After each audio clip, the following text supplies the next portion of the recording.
de regarder un cas plus concret sur le télétravail et ses effets. Alors pour y répondre, la ministre avait lancé une grande expérimentation sur le télétravail et elle l'a confiée à l'Institut français de la performance énergétique des bâtiments, l'IFPEB, ainsi qu'à l'ADEME. Le directeur général de l'IFPEB, Christophe Rodriguez, va donc nous présenter les conclusions de cette expérimentation. Ah ben voilà.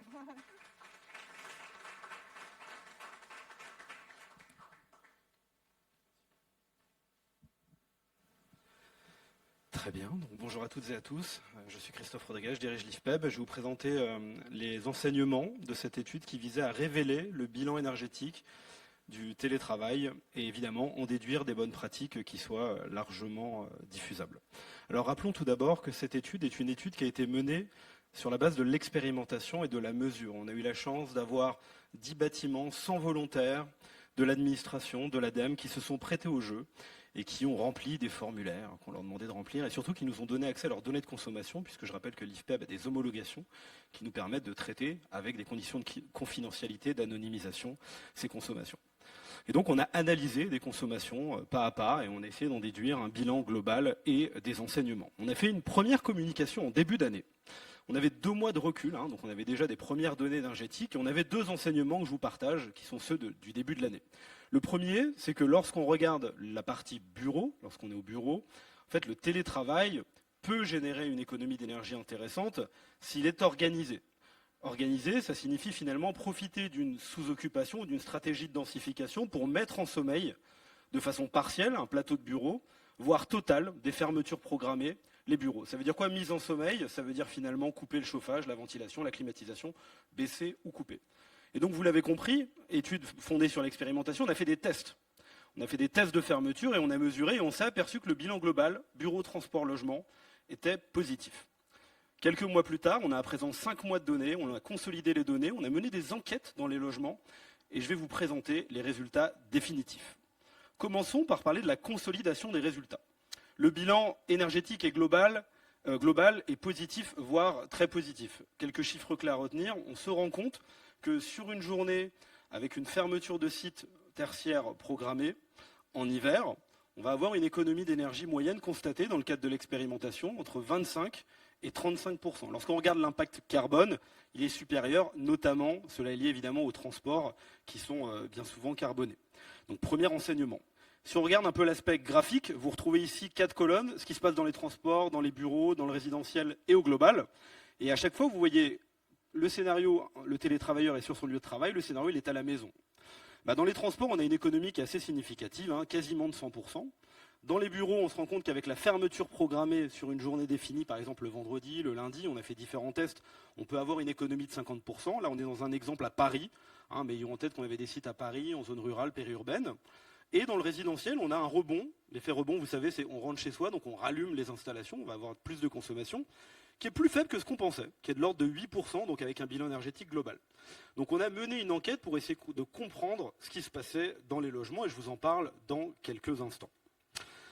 Ayons en tête que la localité a un impact sur ce bilan énergétique. Sans rentrer dans le détail, quand on est en zone urbaine dense, l'économie moyenne globale, on est toujours sur le bilan global, va être plutôt aux alentours de 25%, avec un levier principal qui est décisif, c'est notre capacité à faire ces mises en sommeil, traduction des fermetures de sites programmées le plus proche possible du week-end, le vendredi étant un jour qui émerge comme étant sympathique. Et ensuite, en zone périurbaine rurale, où là, pour le coup, on va avoir une part des transports qui va être plus significative, forcément, l'économie moyenne va être plus importante. Voilà pour les enseignements avec 5 mois de données consolidées. Étape suivante, on a mené une enquête qualitative, c'est-à-dire qu'on a essayé de corréler d'un côté des consommations d'énergie mesurées à des comportements, et donc on a questionné, on a dialogué avec la centaine de volontaires. On se rend compte d'abord, il y avait une enquête IFOP qui avait été menée avec un chiffre clé que vous avez peut-être en tête, 70% des gens, à l'occasion de l'hiver 2022, ont changé leur comportement, et on retrouve un peu cette règle des 70%. On a même créé un peu des personas, c'est-à-dire qu'on s'est dit finalement dans les 100 volontaires, si on devait créer des personas de ces 100 volontaires, on en a qu'à trouver 4 types. Il y a 70% de gens sobres, sachant qu'on a des gens sobres et des gens sobres contrariés. Ça prête un peu à sourire, sobres contrariés. Les sobres contrariés, vous savez, c'est des gens, ils aimeraient vraiment avoir un comportement sobre, mais ils ont des freins. Voilà, donc on a essayé de comprendre ces freins.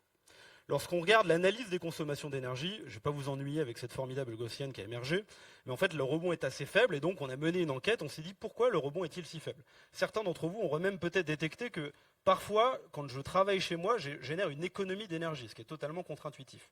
Je vais essayer de vous expliquer ce qu'on a découvert.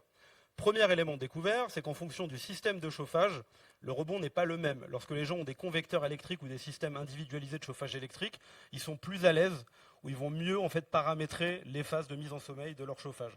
Lorsqu'ils sont sur un chauffage gaz individuel, soit parce qu'ils ne savent pas le faire, soit parce qu'ils s'inquiètent, soit pour plein de raisons différentes qu'on a révélées, le rebond est un peu plus faible. N'oublions pas, rebond est un mot savant pour dire quand je rentre chez moi, j'avais mis un réduit de chauffage et je rallume le chauffage, donc il y a plus de consommation.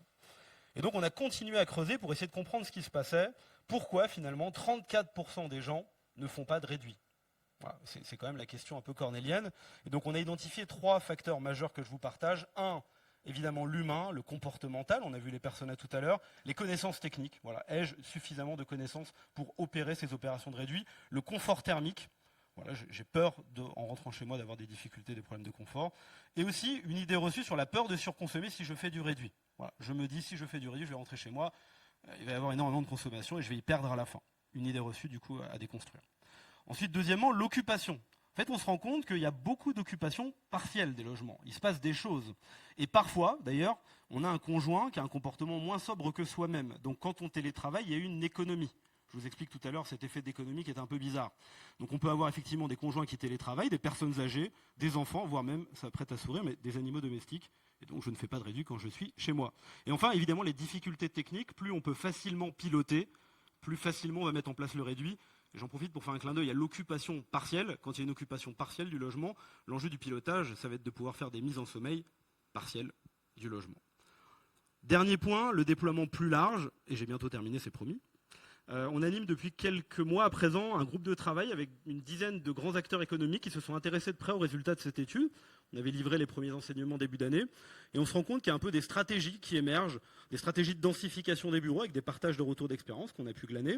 Aussi un mode opératoire parce qu'il y a du dialogue social au cœur de tout ça. Il y a des stratégies pour cibler les bâtiments, créer aussi un intérêt et une envie en fait des utilisateurs d'aller dans ces démarches-là. Et puis aussi, une question qu'on s'est posée, c'est finalement quand on est au travail, on est un travailleur et quand on est chez soi, on est un citoyen. Donc il y a peut-être aussi des possibilités de transfert de bonnes pratiques des différentes sphères qui va être regardée. Merci pour votre intérêt, votre attention. Merci beaucoup, merci.